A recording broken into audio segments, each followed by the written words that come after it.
In this video, I'm gonna teach you how to use your Canon G7020 printer. It's a very easy process, so make sure to follow along. In this video, I'm gonna give you all of the instructions needed for you to use your new Canon printer. This is going to be specific for the G7020, however, you can apply most of these instructions to any other model that you have. So first, unbox and power it on. So carefully unpack your printer and remove all of the packing material.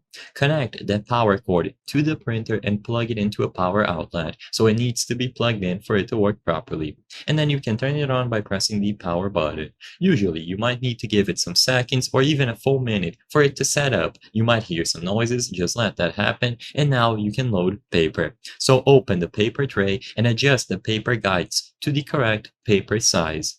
Load the paper into the tray, ensuring that it is flat and aligned, and now you can close the paper tray.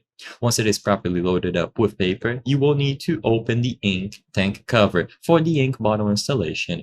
Once you open the cover, remove the protective caps from the ink bottles and insert the ink bottles into the corresponding slots. Follow the on-screen instructions that you might see on the screen or by following the manual to prime the ink system. Once the printer is primed and it is loaded with paper, you will need to connect it to a device to start printing.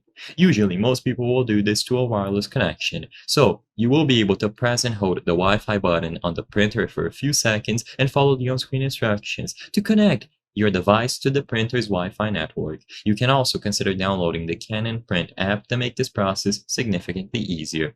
You can also use something like a Wi-Fi network, a wireless router, and there are various different methods to do this. Alternatively, you can use a wired connection through USB. Now, once this is done, you are basically good to go. By using the application or opening any file after it is connected through a USB cable, you will find the option to print any file, document, or image, and it is going to start printing it. You can also use it to scan and copy various different files. I hope I was able to help you on how to use Canon G7020 printer. If this video helped you, please be sure to leave a like and subscribe for more very easy tips. Thank you for watching.